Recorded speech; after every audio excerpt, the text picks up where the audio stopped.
Shaping of the earth surface എന്ന ചാപ്റ്ററാണ് നമ്മൾ പഠിച്ചുകൊണ്ടിരുന്നത്. അപ്പോൾ ഇന്നത്തെ ഈ ഒരു ക്ലാസ്സോട് കൂടി നമ്മൾ ഈ ഒരു ചാപ്റ്റർ എന്ത് ചെയ്യാൻ പോവുകയാണ്, കംപ്ലീറ്റ് ആക്കാൻ പോവുകയാണ്. അപ്പോൾ ക്ലാസ്സുകൾ ഇഷ്ടപ്പെട്ടാൽ ലൈക്ക് ചെയ്യാനും ഷെയർ ചെയ്യാനും സബ്സ്ക്രൈബ് ചെയ്യാനും മറക്കണ്ട. ഓൺലൈൻ ട്യൂഷൻ ആവശ്യമായിട്ടുള്ളവർ എന്ത് ചെയ്യുക, ഈ പറയുന്ന മുകളിൽ കാണുന്ന നമ്പറിൽ എന്ത് ചെയ്യുക, കോൺടാക്ട് ചെയ്യുക. അത് നമുക്ക് സാറ്റർഡേ സൺഡേസിൻ്റെ ബാച്ചാണ് ഇപ്പോൾ അവൈലബിൾ ആയിട്ടുള്ളത്. അപ്പോൾ അല്ല നിങ്ങൾക്ക് മറ്റേതെങ്കിലും ബാച്ചസ് ആവശ്യമുണ്ടെങ്കിലും എന്ത് ചെയ്യുക, കോൺടാക്ട് ചെയ്യുക. അപ്പോൾ നമ്മൾ ഇതുവരെ എന്തൊക്കെ പഠിച്ചത്, നമ്മുടെ ഭൂമിയുടെ സർഫസ് അല്ലെ, അത് ഇന്ന് ഈ കാണുന്ന രൂപത്തിലായതിന് പിന്നിൽ രണ്ട് തരം ഫോഴ്സ് ഉണ്ടെന്ന് പഠിച്ചു. എക്സോജനിക് ഫോഴ്സും അതുപോലെ തന്നെ എന്താണ് എൻഡോജനിക് ഫോഴ്സ്, അല്ലെങ്കിൽ എക്സ്റ്റേണൽ എന്നും ഇന്റേണൽ എന്നാണ് നമ്മൾ പഠിച്ചത്.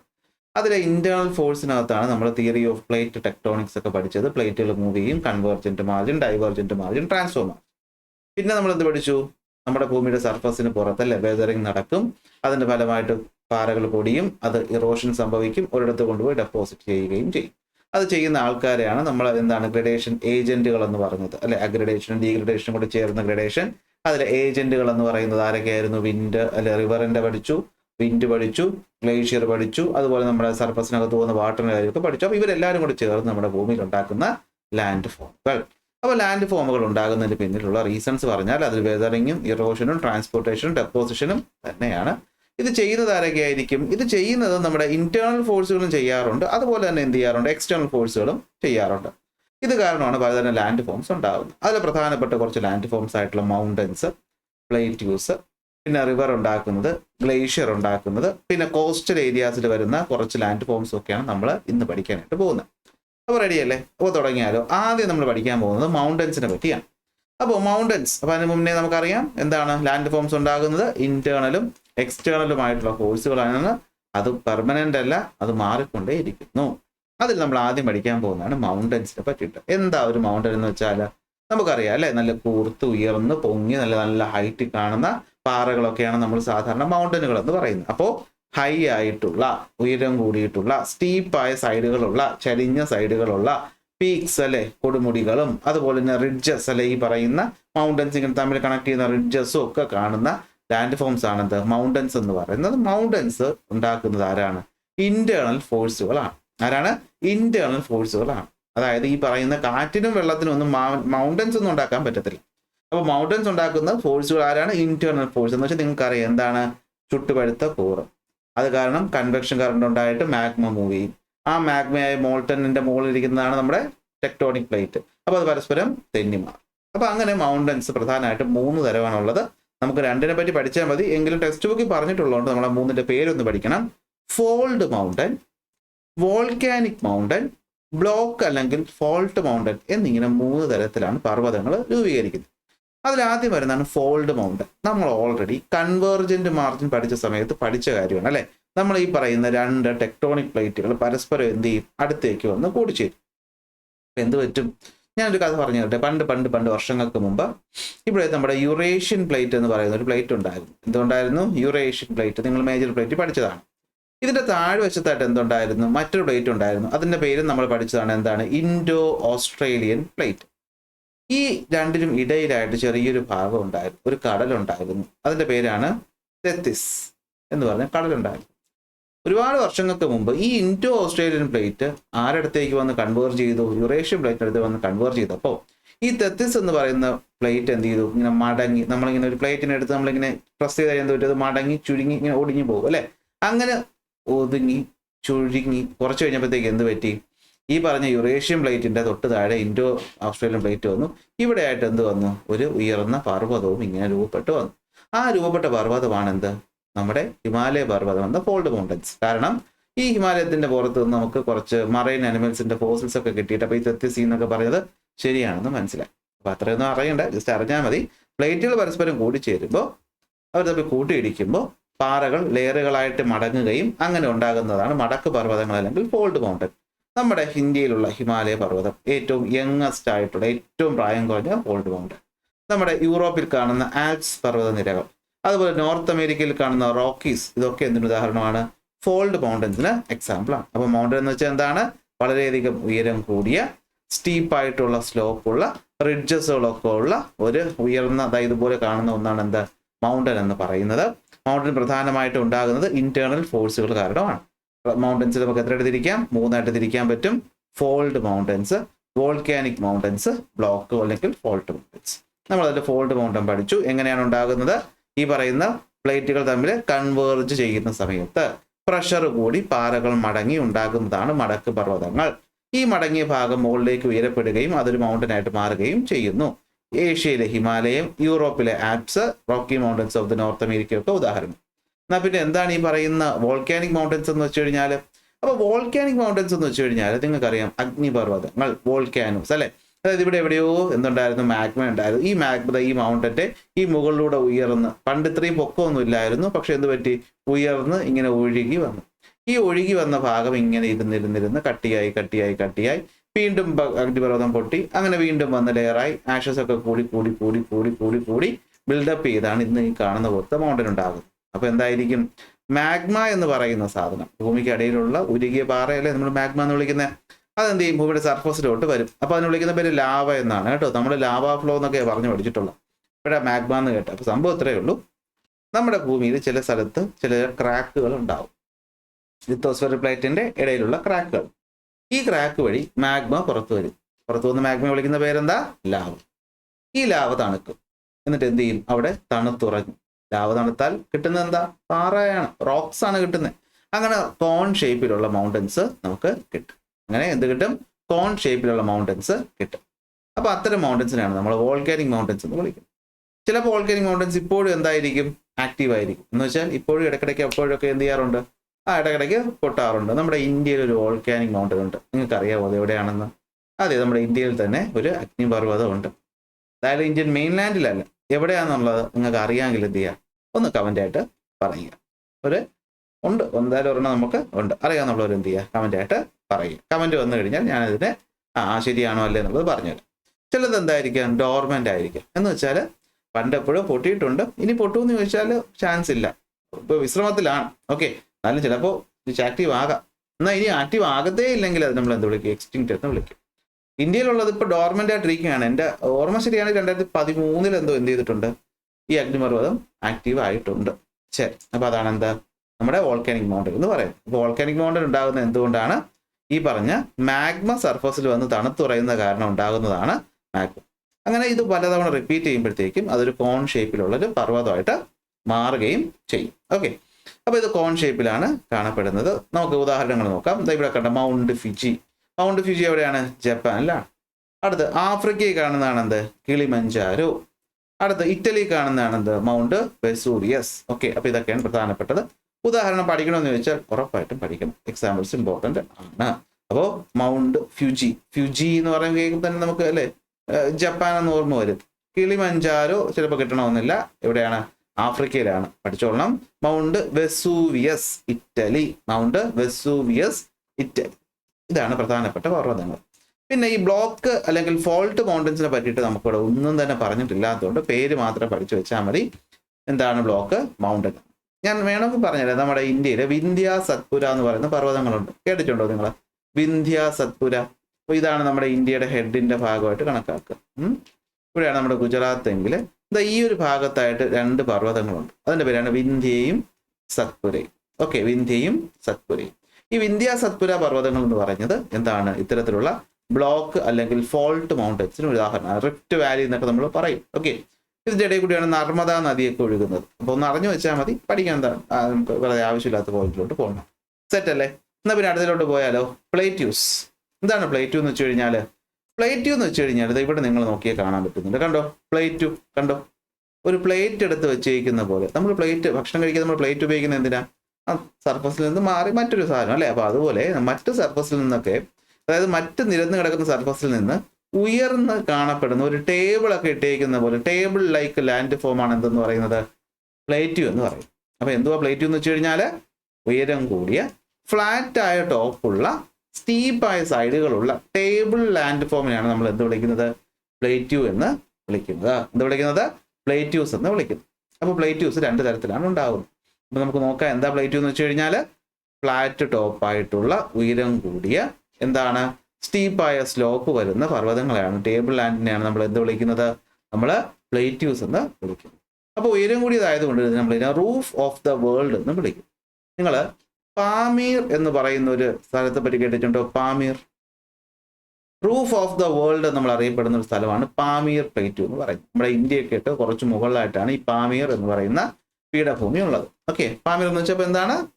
Table, roof of the world, ലോകത്തിന്റെ മേൽക്കൂര എന്നൊക്കെ അറിയപ്പെടുന്നത് ഇതുപോലെയുള്ള സ്ഥലങ്ങളെ, ഇതിപ്പോൾ നമ്മൾ പറയാറുണ്ട്, ഇതുപോലെ വേറെ സ്ഥലങ്ങളെയും പറയാറുണ്ട്, ലോക്കൽ പലതും പറയും. ഓക്കെ, അപ്പോൾ പ്ലേറ്റ്യൂസ് എന്ന് വെച്ചാൽ എന്താണ്? ഉയരം കൂടിയ ഫ്ലാറ്റ് ടോപ്പ് ആയിട്ടുള്ള ലാൻഡ് ഫോംസ് ആണ്. സെറ്റല്ലേ?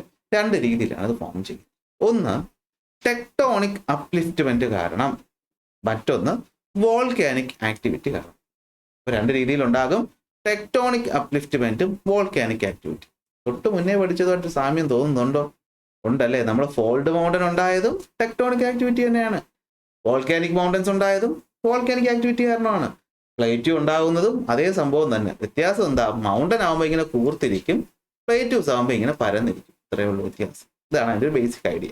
അപ്പോൾ എന്താ സംഭവം എന്ന് വെച്ച് കഴിഞ്ഞാൽ, ടെക്ടോണിക് പ്ലേറ്റുകൾ മൂവ് ചെയ്യുന്ന സമയത്ത് അവർ പരസ്പരം അങ്ങോട്ടും ഇങ്ങോട്ടൊക്കെ പുഷ് ചെയ്യുമ്പോൾ ചില ഭാഗങ്ങൾ എന്ത് ചെയ്യും? ഒന്നോടെ അങ്ങ് ഉയരും.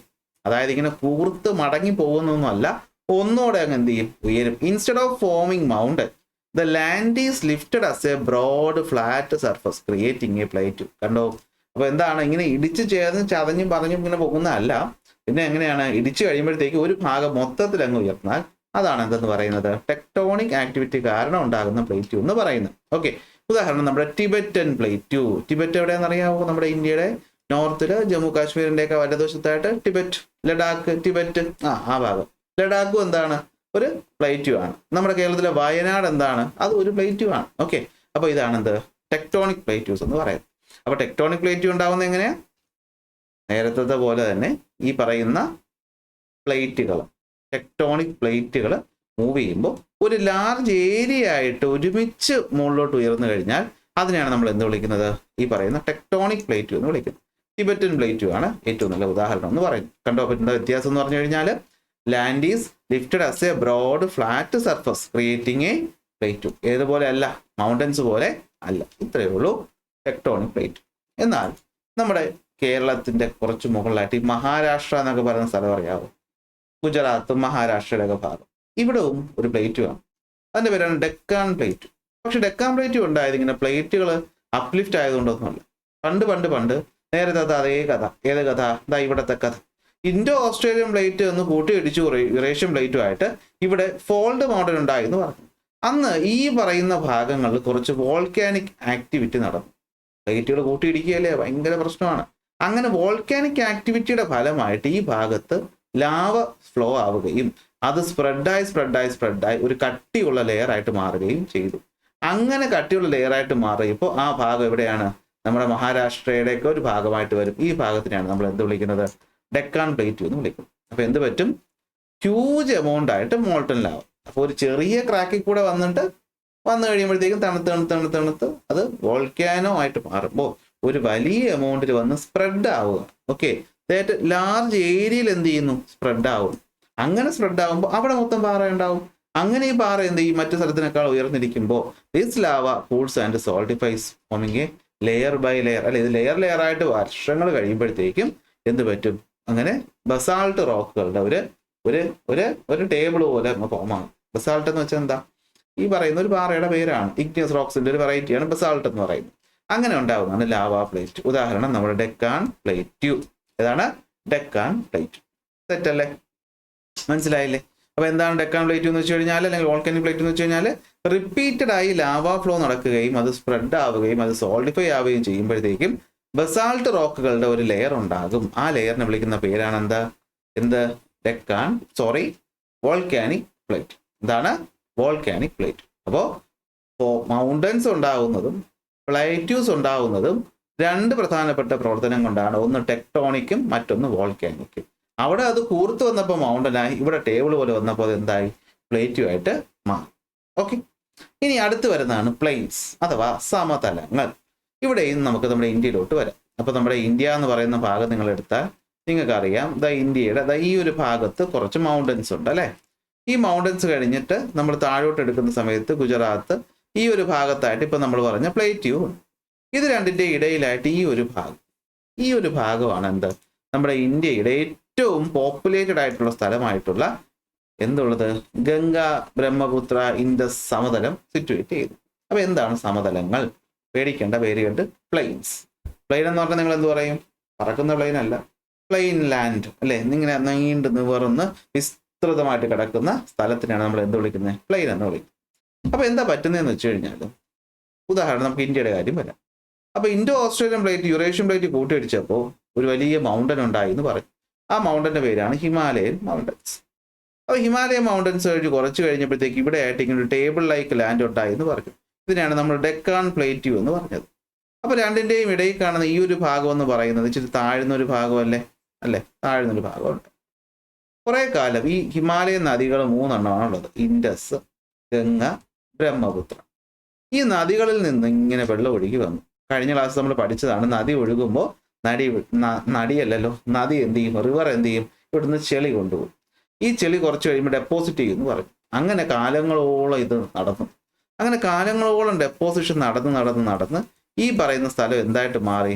ഒരു ഫ്ലാറ്റ് ലാൻഡായിട്ട് മാറി. എന്തായിട്ട് മാറി? ഫ്ലാറ്റ് ലാൻഡായിട്ട് മാറി. അതായത് കണ്ടോ, ഈ ഇവിടെ കാണുന്നതാണ്, നിങ്ങൾ ഇവിടെ കാണുന്നതാണ് എന്ത്? പർവ്വതം. കണ്ടോ, ഇത് ഉയർന്ന പർവ്വതമാണ് ഈ കാണുന്നത്. പർവ്വതം, ദാറ്റ് ഈസ് ഹിമാലയൻ മൗണ്ടൻ. അപ്പൊ ഈ ഭാഗത്തായിട്ടാണ് എന്തുള്ളത്? ഡെക്കാൻ പ്ലേറ്റ്യൂ ഉള്ളത്. അപ്പൊ രണ്ടിന്റെ ഇടയിലായിട്ടുള്ള ഈ ഭാഗം എന്തായിരുന്നു? കണ്ടോ, നിങ്ങളെ കൂടെ കാണുന്നുണ്ടോ എന്ന് എനിക്ക് അറിയില്ല, നോക്കുക. ഈ ഒഴുകുന്ന നദിയാണ് ഇൻഡസ്. ഇതുവഴി ഒഴുകുന്ന ഈ നദിയാണ് ഗംഗ. ഇതുവഴി വരുന്ന നദിയാണ് ബ്രഹ്മപുത്ര.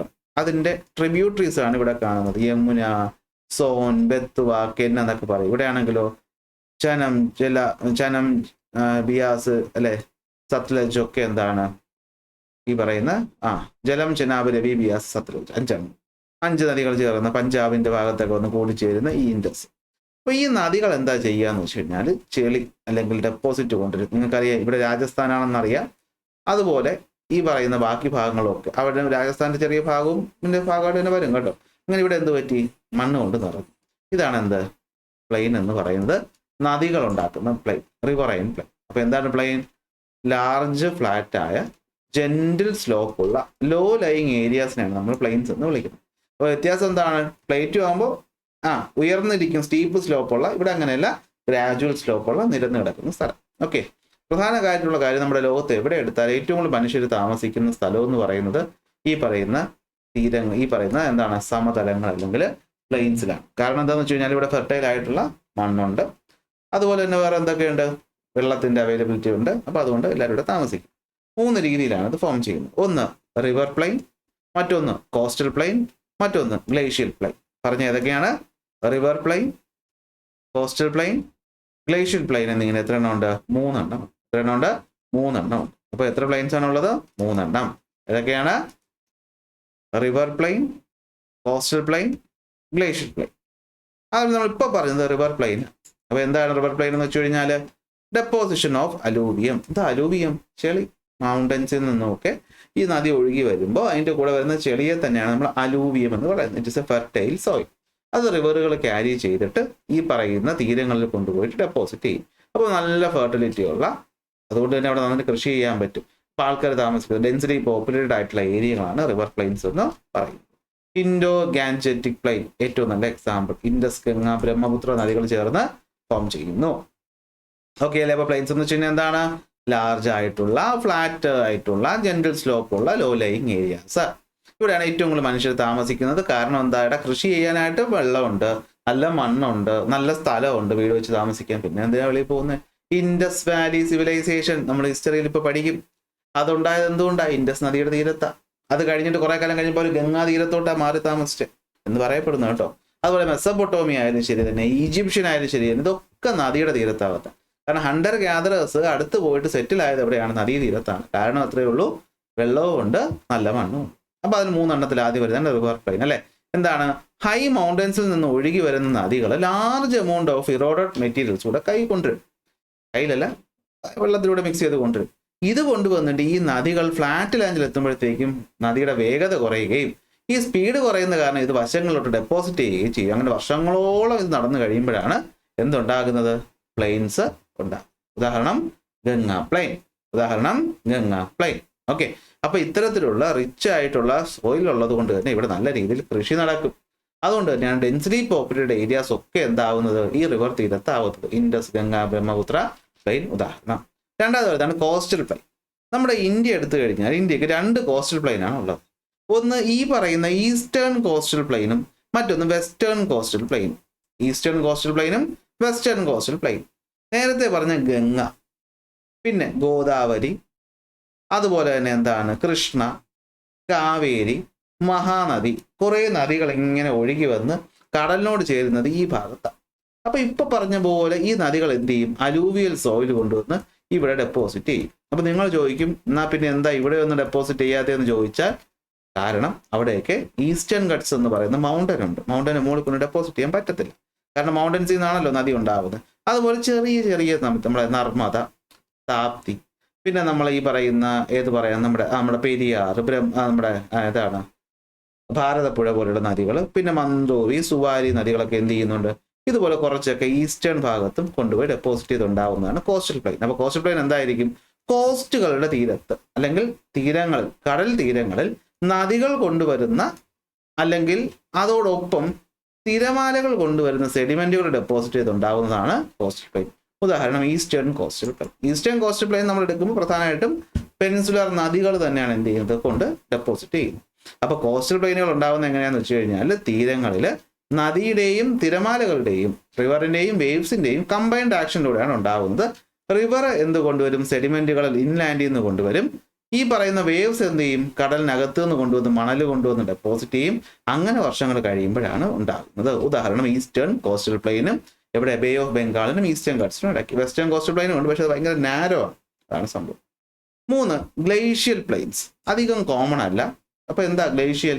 കഴിഞ്ഞ ക്ലാസ് പഠിച്ചു. ഗ്ലേഷ്യറുകൾ എന്ന് വെച്ചാൽ വലിയ ലാർജ് ഷീറ്റ് ഓഫ് ഐസ് പതുക്കെ മൗണ്ടൻസിൽ നിന്ന് ഇങ്ങനെ ഉരഞ്ഞ് താഴേക്ക് വരുന്നതിനാണ് ഗ്ലേഷ്യർ എന്ന് വിളിക്കുന്നത്, അല്ലെ? അപ്പൊ ഗ്ലേഷ്യർ പ്ലെയിൻസ് എന്ന് വെച്ചാൽ എന്തായിരിക്കും? ഈ ഗ്ലേഷ്യർ ഉരുകുന്ന സമയത്ത്, ഗ്ലേഷ്യർ ഒക്കെ ഉരുകി പോകുന്ന സമയത്ത് നമുക്കറിയാം മുകളിൽ നിന്ന് പതുക്കെ താന്നാ വരുന്നത്, അല്ലെ? അപ്പൊ ഇവിടെ നിന്ന് കൊണ്ടുവരുന്ന റോക്ക് ഡീബ്രീസും സാൻഡും ഗ്രേവലും ക്ലേയും ഒക്കെ ചില ലാർജ് ഏരിയകളിൽ സ്പ്രെഡ് ആയിട്ട് ഫോം ചെയ്യുന്ന പ്ലെയിൻസിനെയാണ് നമ്മൾ എന്ത് വിളിക്കുന്നത്? ഗ്ലേഷ്യൽ പ്ലെയിൻ എന്ന് വിളിക്കുന്നത്. എന്ത് വിളിക്കുന്നത്? ഗ്ലേഷ്യൽ പ്ലെയിൻ എന്ന് വിളിക്കുന്നു. എന്ത് വിളിക്കുന്നത്? ഗ്ലേഷ്യൽ പ്ലെയിൻ എന്ന് വിളിക്കുന്നത്. ഓക്കെ, അപ്പൊ ഇതാണ് ഗ്ലേഷ്യൽ പ്ലെയിൻ എന്ന് പറഞ്ഞത്. നമ്മുടെ ഇന്ത്യയിലൊന്നും അധികം കാണാറില്ല. നോർത്ത് യൂറോപ്പിലും നോർത്ത് അമേരിക്കയിലും ഒക്കെയാണ് ഇത് കാണുന്നത്. ഓക്കെ ആണോ? അപ്പൊ നമ്മൾ 3 എണ്ണം പഠിച്ചു: മൗണ്ടൻസ്, പ്ലേറ്റ്യൂസ്, പ്ലെയിൻസ്. ഇനി അടുത്ത് വരുന്ന ഒന്നാണ് വാലീസ്. ഇത് സിമ്പിളായി പറയേണ്ട കാര്യമുള്ളൂ. ആദ്യം എന്താണ് വാലീസ്? താഴ്വരകൾ. എന്താ താഴ്വരകൾ? ഒരു വലിയ പർവ്വതം ഇങ്ങനെ പൊക്കോണ്ടിരിക്കുകയാണ്. ഇതൊരു വലിയ പർവ്വതമാണ്. ഈ പർവ്വതത്തിന്റെ ഇടയിലായിട്ട് ചിലപ്പോൾ ചെറിയൊരു ഗ്യാപ്പ് ഇങ്ങനെ വന്നിട്ട് പോകും. ആ ഗ്യാപ്പ് നിങ്ങൾ നോക്കി കാണാൻ പറ്റും. അതുവഴി ഒരു നദി ഒഴുകി വരുന്നത് കാണാൻ പറ്റും. ഇത്തരത്തിൽ പർവ്വതങ്ങളുടെ ഒക്കെ ഇടയിലായിട്ടുണ്ടാവുന്ന ആ ഒരു ചെറിയ ഗ്യാപ്പ് മൗണ്ടൻ പാസ് അല്ല ഉദ്ദേശിക്കുന്നത്. ഇങ്ങനെ വി ഷേപ്പിൽ നദികൾ ഒഴുകുന്ന ചെറിയ ഗ്യാപ്പിനെയാണ് നമ്മൾ എന്ത് വിളിക്കുന്നത്? വാലീസ് എന്ന് വിളിക്കും. അപ്പൊ എന്തായിരിക്കും? Low area between the hills or mountains. മൗണ്ടൻസിനും ഹിൽസിനും ഇടയിലുള്ള ലോ ഏരിയാസ്. ഗ്യാപ്പ് എന്ന് പറയുമ്പോഴത്തേക്കും ഒരു മൗണ്ടൻ ഇങ്ങനെ ഏതാണ്ട് തീരുന്ന പോലെയാണ്. അപ്പൊ ഇതുവഴി നമുക്ക് റോഡൊക്കെ വെട്ടിപ്പോവാം. അതാണ് മൗണ്ടൻ പാസ് എന്ന് പറയുന്നത്. അത് വേറെ. ഇതെന്താണ്? ആ മൗണ്ടൻസിന് ഇടയിലുള്ള ലോ ലയിങ് ഏരിയാസിനെയാണ് നമ്മൾ എന്ത് വിളിക്കുന്നത്? വാലീസ് എന്ന് വിളിക്കുന്നത്. പ്രധാനമായിട്ടും വാലീസ് ഉണ്ടാക്കുന്നത് റിവറുകളാണ്. അതിൽ ചിലപ്പോൾ ഗ്ലേഷ്യറിന്റെ കൂടെ ഇൻഫ്ലുവൻസ് വരും. അപ്പൊ 2 ടൈപ്പ് വാലിയാണ് ഉള്ളത്. ഒന്ന് വി ഷേപ്പ്ഡ് വാലി, പൂർണ്ണമായും നദി ഇറോഡ് ചെയ്തുണ്ടാവുന്നത്. അതായത് വലിയ പർവ്വതങ്ങളുടെ മുകളിലാണ് നദി ഉണ്ടാവുന്നതെന്ന് നിങ്ങൾക്ക് ഞാൻ കഴിഞ്ഞ ക്ലാസ്സിൽ പറഞ്ഞു തന്നു. അപ്പൊ ഈ മൗണ്ടൻസിന്റെ മുകളിൽ കൂടെ ഒഴുകി പോകുമ്പോൾ ഇവിടെ നിന്നുള്ള പാറകളും കാര്യങ്ങളൊക്കെ എടുത്തുകൊണ്ട് പോകും, അല്ലേ? അപ്പൊ കാലക്രമേണ അവിടെ എന്താവും? നമ്മളിങ്ങനെ നോക്കുമ്പോൾ ഒരു താഴ്ന്ന പ്രദേശമായിട്ട് തോന്നുകയും ആ താഴ്ന്ന പ്രദേശത്തിലൂടെ നദി ഒഴുകി പോകുന്നതായിട്ട് നമുക്ക് കാണാൻ പറ്റും. ആ വി ഷേപ്പിൽ ഇരിക്കുന്ന ഭാഗത്തിനെയാണ് നമ്മൾ വി ഷേപ്പ്ഡ് വാലി എന്ന് വിളിക്കുന്നത്. ചിലപ്പോൾ എന്താ പറ്റുന്നതെന്ന് വെച്ച് കഴിഞ്ഞാൽ ഇതിനോടൊപ്പം തന്നെ വലിയ തണുത്ത മൗണ്ടൻസ് ഒക്കെ ആണെങ്കിൽ ഗ്ലേഷ്യർ കൂടെ എന്ത് ചെയ്യും? ചിലപ്പോൾ ഇതിൻ്റെ ഇടയിൽ കൂടെയൊക്കെ ഇങ്ങനെ ഒന്ന് തള്ളിപ്പോകും. അങ്ങനെ പോകുമ്പോൾ എന്തെന്ന് വെച്ച് കഴിഞ്ഞാൽ ഈ വീടെ ഏരിയ ഒന്ന് കൂടിയിട്ട് അതൊരു യു ഷേപ്പിലായിട്ട് മാറും. അങ്ങനെ മാറിയാൽ അതിനെ വിളിക്കുന്ന പേരാണ് യു ഷേപ്ഡ് വാലീസ്. അതായത് അവിടെ ഗ്ലേഷ്യൽ ഇറോഷൻ കൂടെ എന്തിൻ്റെ കൂടെ വരും? റിവർ ഇറോഷൻ്റെ കൂടെ വരുമ്പോൾ ഇതിൻ്റെ ഗ്യാപ്പ് വൈഡനും ഡീപ്പനും ചെയ്യുന്നത് കാരണം ഫോം ചെയ്യുന്നതാണ് എന്ത്? യു ഷേപ്ഡ് വാലീസ് എന്ന് പറയും. അപ്പോൾ വാലീസ് എന്ന് വെച്ച് കഴിഞ്ഞാൽ എന്താണ്? ഹിൽസിൻ്റെയും മൗണ്ടൻസിൻ്റെയും ഒക്കെ ഇടയിലായിട്ട് കാണുന്ന ലോ ലയിങ് ഏരിയയാണ് നമ്മൾ എന്ത് വിളിക്കുന്നത്? വാലീസ് എന്ന് വിളിക്കുന്നത്. എന്തായിരിക്കും? They usually elongated and often have a river, stream or glacial flowing through them. അല്ല, അതിൻ്റെ ഇടയിൽ കൂടി നദിയോ ഗ്ലേഷ്യറോ ഒരു ചെറിയ അരുവിയെങ്കിലും ഒഴുകുന്നുണ്ടാവും. ഓക്കെ, പ്രധാനമായിട്ടും നദിയുടെ ഇറോഷൻ കാരണമാണ് ഉണ്ടാകുന്നത്.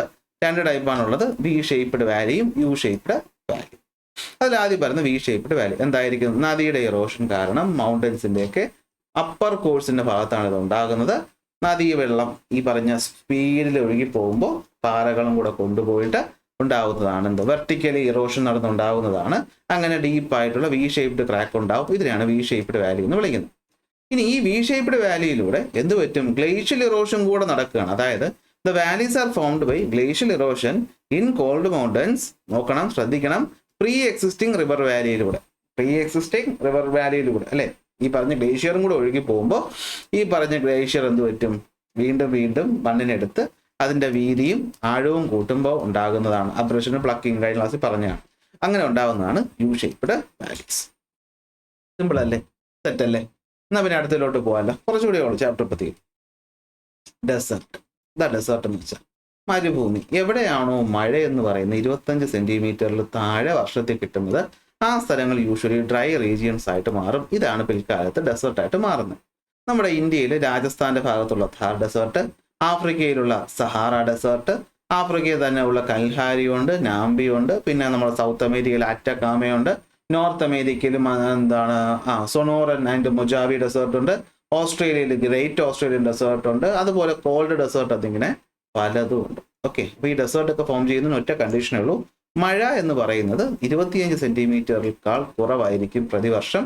അപ്പോൾ ആ സ്ഥലം വരണ്ടുണങ്ങിയ അധികം താമസമില്ലാത്ത സ്ഥലമായിട്ട് മാറും.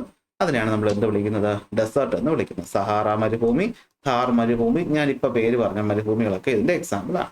അപ്പോൾ എങ്ങനെയാണ് ഒരു ഡെസേർട്ട് ഫോം ചെയ്യുന്നത്? മഴ കുറവാണ്, അത് തന്നെയാണ് കാരണം. അപ്പോൾ മഴ എങ്ങനെയാണ് കുറവാകുന്നത്? രണ്ട് രീതി കുറവാകും.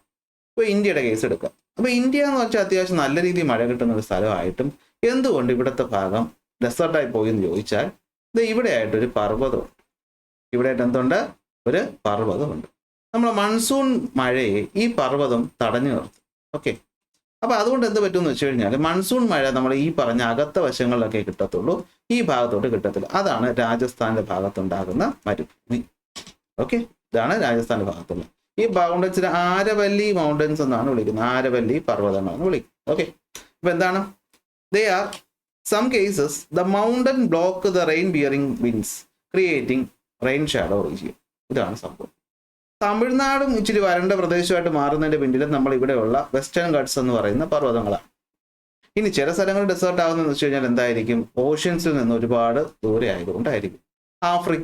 ആഫ്രിക്കയുടെ അടുത്തൊന്നും ഓഷ്യൻസ് ഇല്ല അല്ലെ. അപ്പൊ ഈ മുകളിലത്തെ ഭാഗത്ത് സഹാറ മരുഭൂമി ഉണ്ടാകും. ഇവിടെ യൂറോപ്പാണ്, ഇവിടെ ഒരു മെഡിറ്ററേനിയൻ കടൽ ഉണ്ടെങ്കിലും അതിൻ്റെ നല്ല ദൂരെയാണ്. അതുകൊണ്ട് ഈ ഭാഗം എന്തായിട്ട് മാറി? സഹാറ ഡെസേർട്ടായിട്ട് മാറി. ഇതാ ഇവിടെ ആയിട്ട് കൽഹാരി അല്ലെ ഡെസേർട്ട് ഉണ്ട്. പിന്നെ ഇവിടെ ആയിട്ട് നാംബി ഡെസേർട്ട് ഉണ്ട്. പിന്നെ ആഫ്രിക്കയുടെ ഭാഗത്ത് അറ്റക്കാമയുണ്ട്. പക്ഷെ അറ്റക്കാമ പിന്നെ ഓഷൻ്റെ അടുത്താണ്, വേറെ റീസൺസ് ആണ് ഉള്ളത്. ഓക്കെ, എന്തായിരിക്കും ഇവിടെ? എന്തായിരിക്കും? എക്സ്ട്രീം ടെമ്പറേച്ചർ ആയിരിക്കും. രാവിലെ ഹൈ ടെമ്പറേച്ചറും രാത്രി ഭയങ്കര ലോ ടെമ്പറേച്ചറും കൊണ്ട് ജീവിതം ദുസ്സഹമാണ്. വിൻഡുകൾക്കും ലാൻഡ് ഫോം ഉണ്ടാകുന്നതിന്റെ പിന്നിൽ ഭയങ്കര ഇമ്പോർട്ടൻസ് ഉണ്ട്. നമ്മൾ മഷ്റൂം റോക്കും കാര്യങ്ങളൊക്കെ പഠിച്ചതാണ്. ഇത്രയേ ഉള്ളൂ ഡെസേർട്ട്. അപ്പോൾ ഡെസേർട്ട് ഉണ്ടാകാനുള്ള കാരണം റെയിൻഫോൾ എന്ന് പറയുന്നത് എന്താണ്? കുറവാണ്. ഇവോപ്പറേഷൻ എന്ന് പറഞ്ഞാൽ എന്താണ്? കൂടുതലാണ്. വിൻഡ് നല്ല രീതിയിൽ ഇവിടെ അടിക്കും. അതനുസരിച്ചാണ് ലാൻഡ് ഫോംസ് ക്രിയേറ്റ് ചെയ്യപ്പെടുന്നത്. മഷ്റൂം റോക്സ് ഇപ്പം നമ്മൾ കഴിഞ്ഞ ക്ലാസ്സിൽ പഠിച്ചതാണ്. സാൻഡ് ഡ്യൂൺസ്, വെർച്ചൻസ് എന്നൊക്കെ പറയുന്നതൊക്കെ ഇവിടെ ഉണ്ടാകുന്നതാണ്. ലാസ്റ്റ് വരുന്നതാണ് എന്തോ? Coastal land forms. Coastal land forms എന്ന് വെച്ചാൽ എന്താ? തീരപ്രദേശങ്ങൾ നമ്മൾ എടുക്കുകയാണെങ്കിൽ തീരപ്രദേശത്ത് ഒരുപാട് തരം ലാൻഡ് ഫോംസ് ഉണ്ട്. ഇതിൽ പ്രധാനമായിട്ടും പ്രവർത്തിക്കുന്ന രണ്ട് ആൾക്കാരാണ്. ഒന്ന് തിരമാലകളും മറ്റൊന്ന് ഓഷ്യൻ കറണ്ടും. അപ്പൊ എന്താ തിരമാലയും ഓഷ്യൻ കറണ്ടും തമ്മിലുള്ള വ്യത്യാസം? നമ്മുടെ കടലിന്റെ അല്ലെ ഈ പറയുന്ന കരയോട് ചേരുന്ന ഭാഗത്ത് ഉയർന്നു വരുന്ന വേവ്സ് അല്ലെ തിരമാലകൾ ഇങ്ങനെ അടിച്ചു പോകും. എന്നാൽ കടലിനകത്തുള്ള വെള്ളം പരസ്പരം അങ്ങോട്ടും ഇങ്ങോട്ടും ഒഴുകുന്നതിന് നമ്മൾ ഓഷ്യൻ കറണ്ട് എന്നാണ് പറയുന്നത്. അപ്പോൾ ഇതാണ് ഇവർ തമ്മിലുള്ള വ്യത്യാസം. നമ്മൾ കഴിഞ്ഞ ക്ലാസ്സിൽ പഠിച്ചതാണ്. അപ്പോൾ വേവ്സിന്റെയും ഓഷ്യൻ കറണ്ടിന്റെയും ഇൻഫ്ലുവൻസ് കാരണം ആണ് കോസ്റ്റൽ ലാൻഡ് ഫോംസ് ഉണ്ടാവുന്നത്. ഇപ്പൊ എന്തൊക്കെയാണ്? Coastal land forms are formed sea shore shore ലൈനിലാണ് ഉണ്ടാവുന്നത്. ആരുടെയൊക്കെ എഫക്ട്? വേവ്സിന്റെയും ഓഷ്യൻ കറണ്ട്സിന്റെയും എഫക്ട്. ഓക്കെ, അപ്പൊ ഇവര് ഇറോഷനും ട്രാൻസ്പോർട്ടേഷനും ഡെപ്പോസിഷനും ഒക്കെ നടത്തിയിട്ടാണ് ഇത് നടത്തുന്നത്. അപ്പൊ എങ്ങനെയാണ് ഫോം ചെയ്യുന്നത്? വേവ്സ് അഥവാ തിരമാലകളുണ്ട്. ഇതിപ്പോഴും വന്ന് തീരത്തിനെ അടിക്കും. അങ്ങനെ തീരത്ത് ബലക്ഷയം ഉണ്ടാവും.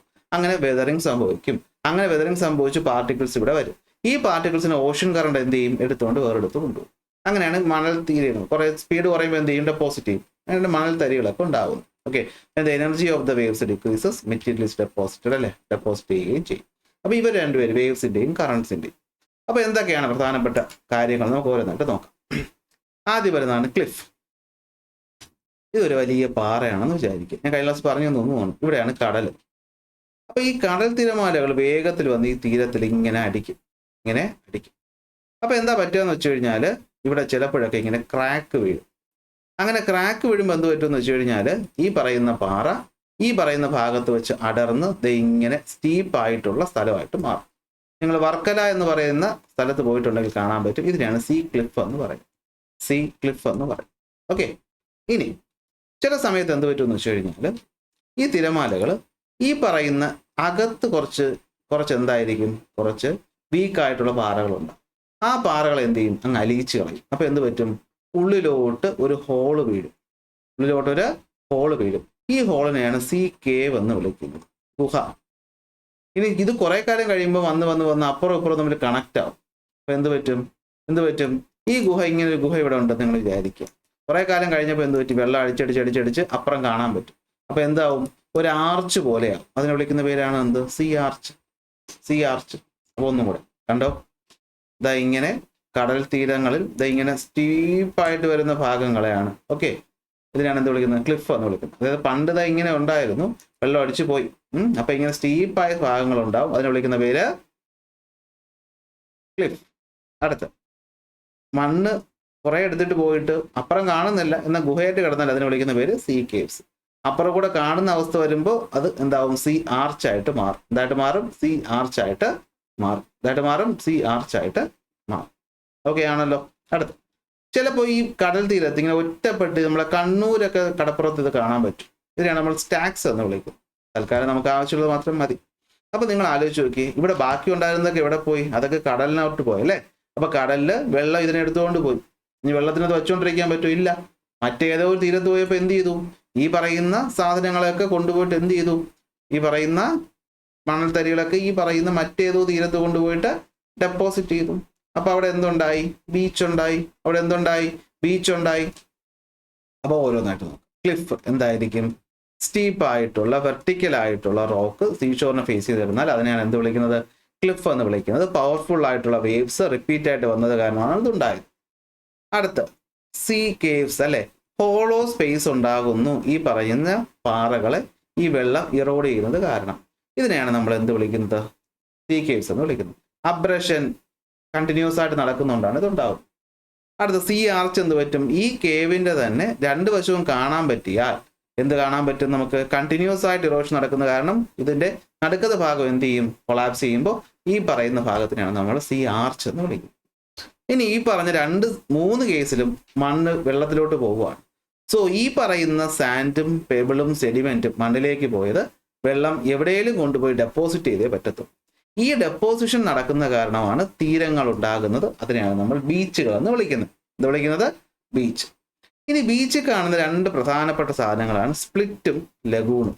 വേറൊന്നുമില്ല, ഇതൊരു തീരമാണെന്ന് നിങ്ങൾ കരുതുക. ഈ തീരത്ത് നിന്ന് സ്റ്റാർട്ട് ചെയ്ത ഒരു മണലിന്റെ ഒരു ഭാഗം ഇങ്ങനെ കടലിലേക്ക് ഇങ്ങനെ ഇറങ്ങി കിടക്കുക. ഓക്കെ, മണലിന്റെ ഒരു ഭാഗം ഇങ്ങനെ കടലിലോട്ട് ഇങ്ങനെ ഇറങ്ങി കിടക്കുക എങ്കിൽ നമ്മൾ ഇതിനെ വിളിക്കുന്ന പേരാണ് എന്ത്? സ്പ്ലിറ്റ്. ഇനി കടലിന്റെ തന്നെ ഒരു ഭാഗം ഇങ്ങനെ തീരത്തിന് പാരലായിട്ട് കടന്നു കഴിഞ്ഞാൽ നമ്മൾ എന്ത് വിളിക്കും? സാൻഡ് ബാർ എന്ന് വിളിക്കും. Sand bar.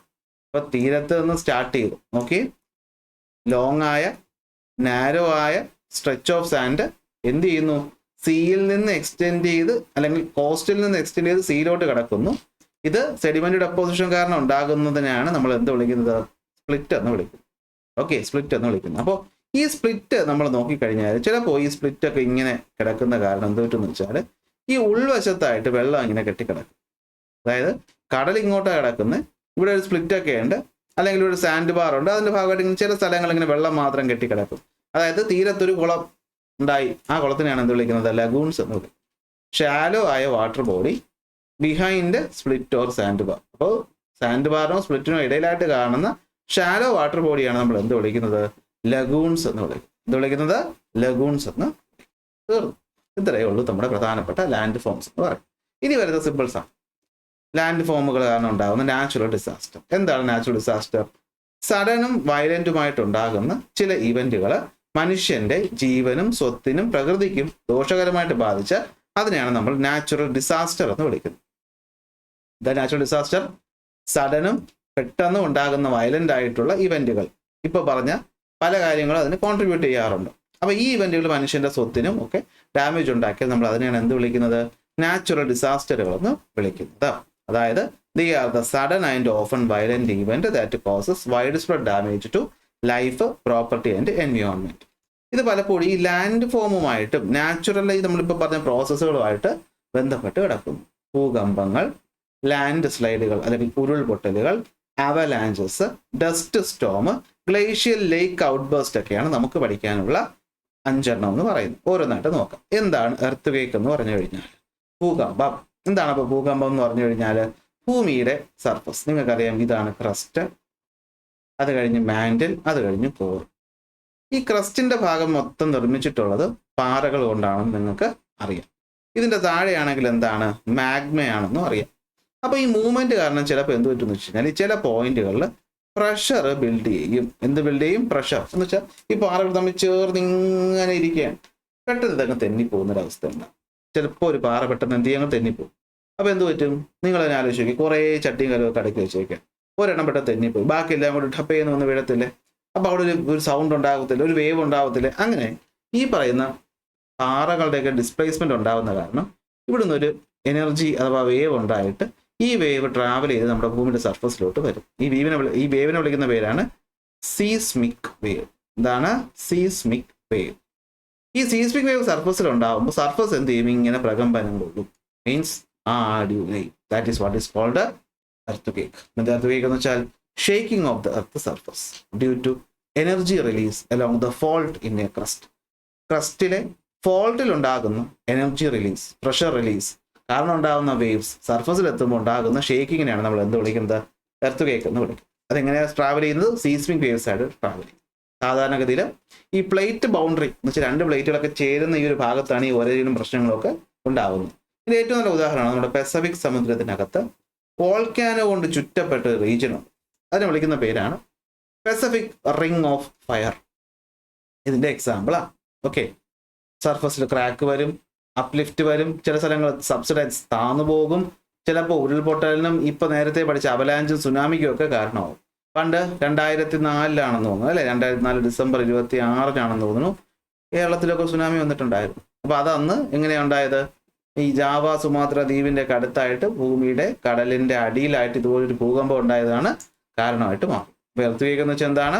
It is the sudden shaking or trembling of the earth surface caused by the release of energy within the earth crust. അപ്പൊ ഈ പറഞ്ഞ എനർജി റിലീസ് ചെയ്യുന്നത് എങ്ങനെയായിരിക്കും? സീസ്മിക് വേവുകളുടെ രൂപത്തിലായിരിക്കും ട്രാവല് ചെയ്യുന്നത്. ഇത് സർഫസിലേക്ക് എത്തുമ്പോഴത്തേക്കും എന്ത് പറ്റും? പ്രശ്നം ഉണ്ടാകും. സാധാരണ പ്ലേറ്റ് ബൗണ്ടറികളിലാണ് നടക്കുന്നത്. പസഫിക് റിംഗ് ഓഫ് ഫയർ ആണ് ഉദാഹരണം എന്ന് പറയുന്നത്. ഇത് കാരണം എന്തൊക്കെ പറ്റും? ഒരുപാട് പ്രശ്നങ്ങൾ, അപ്ലിഫ്റ്റ്മെന്റ്, സബ്സിഡൻസും ഒക്കെ ഉണ്ടാവും. ഇനി മറ്റൊന്നാണ് ലാൻഡ് സ്ലൈഡ്. ലാൻഡ് സ്ലൈഡ് എന്ന് വെച്ചാൽ നമ്മുടെ നാട്ടിൽ ഉരുൾപൊട്ടൽ എന്നൊക്കെ പറയും. അതായത് മണ്ണിടിച്ച്, അല്ലെ, പെട്ടെന്നൊരു ലാൻഡ് മൊത്തം ഇടിഞ്ഞു പൊളിഞ്ഞ് താഴോട്ട് വരുന്നു. വയനാട്ടിലൊക്കെ നമ്മൾ ചൂരൽമലയിലൊക്കെ നമ്മൾ വാർത്തയിലൊക്കെ കണ്ട കാര്യമാണ്, അല്ലെ? അപ്പോൾ റോക്കും സോയിലും മഡും ഡീബ്രീസും ഒക്കെ ചരിഞ്ഞ പ്രദേശത്തിൽ ഗ്രാവിറ്റിയുടെ ഇൻഫ്ലുവൻസ് കാരണം സഡനായിട്ട് വീഴുന്നതിനെയാണ് നമ്മൾ ലാൻഡ് സ്ലൈഡ് എന്ന് പറയുന്നത്. സാധാരണ കുന്നിൻ പ്രദേശങ്ങൾ, സ്റ്റീപ്പ് സ്ലോപ്പുള്ളിടത്താണ് പറ്റും. അപ്പോൾ പ്രധാനമായിട്ടുള്ള കാരണം എന്ന് വെച്ച് കഴിഞ്ഞാൽ ഇവിടുത്തെ മണ്ണ് വീക്കാവുന്നു, അല്ലെങ്കിൽ അമിതമായിട്ട് മഴ പെയ്യുന്നു, ഭൂകമ്പങ്ങൾ ഉണ്ടാകുന്നു, ഭയങ്കരമായ ചരിവുകളിൽ കൊണ്ടുവന്ന് വീട് വയ്ക്കുന്നു, പിന്നെ മനുഷ്യന്റെ ചില ആക്ടിവിറ്റീസ്, പാറ പൊട്ടിക്കുക, മണ്ണിടിച്ച് നിരത്തുക, ഇത്തരം ആക്ടിവിറ്റീസ് ഒക്കെയാണ് ഇതിന് കാരണമായിട്ട് മാറുന്നത്. നേരത്തെ പോലെ തന്നെ ഒരുപാട് പ്രശ്നങ്ങൾ ഇവിടെ ഉണ്ടാക്കാറ് ഉണ്ട്. അപ്പോൾ ലാൻഡ് സ്ലൈഡ്സ് എന്ന് വെച്ച് കഴിഞ്ഞാൽ എന്തായിരിക്കും? Sudden downward movement of large mass of the rock, soil, mud or debris. കണ്ടോ, ഇവിടുന്ന് ഒരു ഭാഗം മൊത്തം പണ്ട് റോഡായിരുന്നു, ഇടിഞ്ഞ് ഒറ്റയടിക്ക് എന്ത് ചെയ്തു? താഴേക്ക് പോയി. ഹില്ലി ആൻഡ് മൗണ്ടൻ ഏരിയസിലാണ് ഇത് കാണപ്പെടുന്നത്. ഇതെന്താണ്? നാച്ചുറലും ഹ്യൂമൻ ഫാക്ടേഴ്സും ഇതിന്റെ കാരണങ്ങളാവാറ് ഉണ്ട് എന്നത് മനസ്സിലാക്കുക. നാച്ചുറൽ ഫാക്ടേഴ്സിനകത്താണ് നമുക്ക് മണ്ണ് ലൂസ് ആവുന്നതും എർത്ത് ക്വേക്ക് ഒക്കെ ഉണ്ടാവുന്നതും മനുഷ്യന്റെ പ്രവൃത്തികളും ആക്ടിവേറ്റ് ചെയ്യാറുണ്ട്. നമ്മുടെ ലാൻഡ്സ്കേപ്പിന്റെ മൊത്തത്തിൽ മാറ്റുന്ന ഒന്നാണ്, നദികളുടെ ഗതിയൊക്കെ മാറ്റുന്ന ഒന്നാണ് എന്ത് ഇത്. നെക്സ്റ്റ് വരുന്നതാണ് അവലാഞ്ചസ്. അവലാഞ്ചസ് എന്ന് വെച്ചാൽ എന്താ? ലാൻഡ്സ്ലൈഡ് പോലെ മലമുകളിൽ മഞ്ഞിടിച്ചിലുണ്ടാവുന്നതിനാണ് നമ്മൾ അവലാഞ്ച് എന്ന് പറയുന്നത്. Rapid movement of the snow, ice and some type rock down the steep mountain slope ആണ് എന്ത് അവലാഞ്ച് എന്ന് പറയുന്നത്. സാധാരണ ഭൂകമ്പങ്ങളോ അല്ലെങ്കിൽ വിൻഡോ, ടെമ്പറേച്ചറിൽ പെട്ടെന്നുണ്ടാകുന്ന മാറ്റമോ അല്ലെങ്കിൽ മനുഷ്യന്റെ ആക്ടിവിറ്റീസോ ഒക്കെ എന്ത് ചെയ്യാം, ട്രിഗർ ചെയ്യാം. നമ്മുടെ ലാൻഡ്സ്ലൈഡ് ഉണ്ടാകുന്ന അതേ എഫക്റ്റുകളാണ് എവിടെ ഉണ്ടാകുന്നത്, അവലാഞ്ച് വരുമ്പോഴും ഉണ്ടാകും. ജസ്റ്റ് എന്താണെന്ന് അറിഞ്ഞിരുന്നാൽ മതി. റാപ്പിഡായ sudden movement of large mass of ice ആണ്. കൂടെ ഡീബ്രീസും വരാറ് ഉണ്ട്. പലതരത്തിലും പ്രശ്നങ്ങൾ ഉണ്ടാകാറുണ്ട്. ഓക്കെ, അപ്പോൾ നമ്മൾ സ്കീയിങ്ങും അതേപോലെ മറ്റേ ഈ സ്കീയിങ് അറിയാലോ, മറ്റേ ഒരു ഫ്ലാറ്റ് സർഫസിൽ മറ്റുന്ന ഈ മഞ്ഞിൽ കൂടി പോകുന്ന സംഭവം അത്, അല്ലെങ്കിൽ അതിൻ്റെ അടുത്ത് എവിടെയെങ്കിലുമൊക്കെ ഈ കോറി പ്രവർത്തനങ്ങൾ അല്ലെങ്കിൽ വിമാനങ്ങളിലൊക്കെ അമിതമായ ശബ്ദം, പല റീസൺസ് കൊണ്ട് മഞ്ഞിടിക്കൽ ഉണ്ടാകാനായിട്ട് ചാൻസ് ഉണ്ട്. പല സിനിമകളിലും നിങ്ങളിത് സിനിമയിൽ എന്തിട്ടുണ്ടാവും, കണ്ടിട്ടുണ്ടാവും.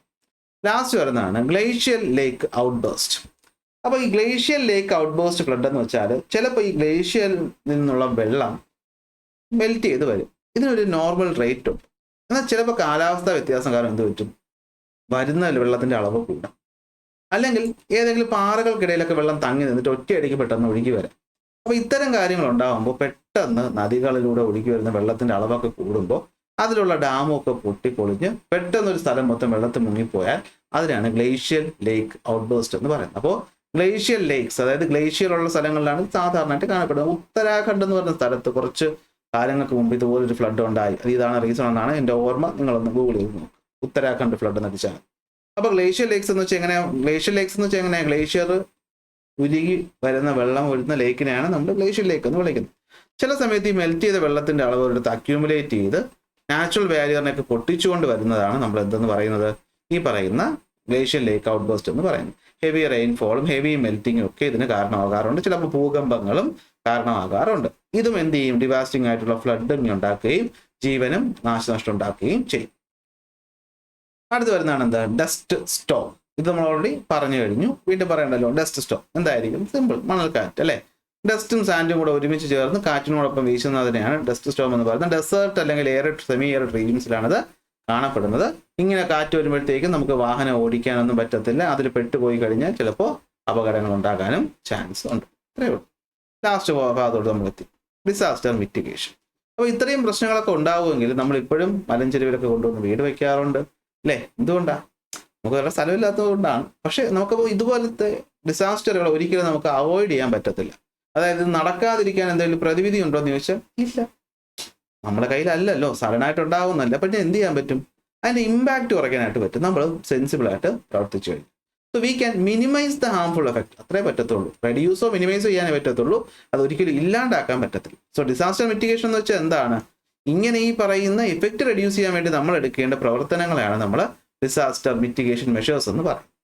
അതായത് നമ്മൾ ഈ പറയുന്ന പ്രകൃതിയെ പറ്റി നന്നായിട്ട് മനസ്സിലാക്കി അതിനനുസരിച്ച് നമ്മൾ കാര്യങ്ങൾ ചെയ്താൽ, അതായത് ഡിസാസ്റ്റർ പ്രോൺ ഏരിയാസ് മനസ്സിലാക്കിയിട്ട് അവിടെ വീടും കാര്യങ്ങളൊന്നും വയ്ക്കാതിരിക്കുക. ടെക്ടോണിക് പ്ലേറ്റുകളും ഫോൾട്ട് ലൈനും ഒക്കെ എവിടെയാണെന്ന് നമുക്ക് ഇന്ന് കണ്ടുപിടിക്കാൻ പറ്റും. അപ്പോൾ ആ സ്ഥലങ്ങളിലൊക്കെ എന്ത് ചെയ്യുക, നമ്മൾ കുറച്ചുകൂടി വീട് വയ്ക്കുന്ന കാര്യങ്ങൾ ഒഴിവാക്കുക. അല്ലെങ്കിൽ അവിടെ നമ്മൾ ഇതിന് കേപ്പബിൾ ആയിട്ടുള്ള വീടുകൾ വയ്ക്കുക. ഇപ്പോൾ ജപ്പാനിൽ എർത്ത് റെസിസ്റ്റന്റ് ബിൽഡിങ്ങുകളുണ്ട്, കാരണം അവിടെ എപ്പോഴും എർത്ത് ഉണ്ടാവും. അപ്പോൾ അത് മനസ്സിലാക്കി വയ്ക്കുക. അടുത്ത് പ്ലാനിങ്ങിലൂടെ സംഭവം കുറയ്ക്കുക അല്ലെ. ഗവൺമെന്റ് ഈ പറയുന്ന കാര്യങ്ങളും മറ്റു കാര്യങ്ങളും റൂൾസും കാര്യമൊക്കെ ഉണ്ടാക്കുമ്പോൾ അതനുസരിക്കുക. ഇനി ലൈഫിനും പ്രോപ്പർട്ടി എന്ത് ചെയ്യുക, പ്രൊട്ടക്ട് ചെയ്യുക. അതായത് ഇവാക്യുവേഷൻ പ്ലാനുകൾ അല്ലെ. ഇപ്പോൾ എന്തെങ്കിലും അപകടം വന്നാൽ എന്ത് ചെയ്യണം, അത്തരം കാര്യങ്ങളൊക്കെ നമ്മൾ മുൻകൂറായിട്ട് പ്ലാൻ ചെയ്ത് വെക്കുക. നമുക്കിവിടെ ഒരു തവണ ഫ്ലഡ് വന്നു കേരളത്തിൽ, രണ്ടാം തവണ വന്നപ്പോൾ നമ്മൾ കുറെ കൂടി പ്രിപ്പയർഡ് ആയിരുന്നു. ഇതാണ് ഉദ്ദേശിക്കുന്നത്. ഓക്കെ. അടുത്ത സസ്റ്റൈനബിൾ ഡെവലപ്മെന്റ് എന്ത് ചെയ്യുക, പ്രൊമോട്ട് ചെയ്യുക. അതായത് നമ്മൾ വികസന പ്രവർത്തനങ്ങൾ നടത്തുമ്പോൾ പ്രകൃതിയെ നശിപ്പിക്കും. ഫോർ എക്സാമ്പിൾ, വീട് വയ്ക്കാൻ മലഞ്ചെരുവുകൾ ഇടിക്കുമ്പോൾ ആലോചിക്കണം, ഈ ഇടിച്ച മലഞ്ചെരുവിൽ ഉണ്ടാകുന്ന ഫ്ലഡും പ്രശ്നങ്ങളും നമ്മൾ അഫക്റ്റ് ചെയ്യും. നമ്മളെ മാത്രമല്ല, ചിലപ്പോൾ ഒരു നാടിനെ തന്നെ നശിപ്പിക്കും. അതുകൊണ്ട് കോറിങ് ചെയ്യുമ്പോൾ, പാറ പൊട്ടിക്കുമ്പോൾ, നികത്തുമ്പോൾ, മരങ്ങൾ മുറിച്ച് മാറ്റുമ്പോൾ ഒക്കെ നമ്മൾ ചിന്തിക്കണം പ്രകൃതിയെ അഫക്റ്റ് ചെയ്യരുതെന്ന്. അങ്ങനെ ചെയ്താൽ നമുക്ക് ഇതിൻ്റെ എഫക്റ്റുകൾ മിറ്റിഗേറ്റ് ചെയ്യാനായിട്ട് പറ്റും. ഇത്രയും പറഞ്ഞാൽ ഈ ഒരു ചാപ്റ്റർ തീർന്നു. ഇച്ചിരി വലിയ ചാപ്റ്റർ ആണെന്ന് ചോദിച്ചാൽ വലുതാണ്. സോ കുറേ പോയിന്റ് പഠിക്കാനുണ്ട്. നന്നായിട്ട് പഠിക്കുക. നോട്ട് നമ്മൾ ടെലഗ്രാം ഉടനെ ആക്ടിവേറ്റ് ആകുമെന്ന് പ്രതീക്ഷിക്കുന്നു. ആയില്ലെങ്കിൽ നമുക്ക് മറ്റൊരു മാർഗം ഞാൻ എന്തെങ്കിലും ലിങ്ക് ആക്കിയിട്ട് നിങ്ങളെ കമൻറ്റിൽ ടാഗ് ചെയ്തിട്ടേക്കാം. സോ ഇത്രയേ ഉള്ളൂ ഇന്നത്തെ ക്ലാസ്.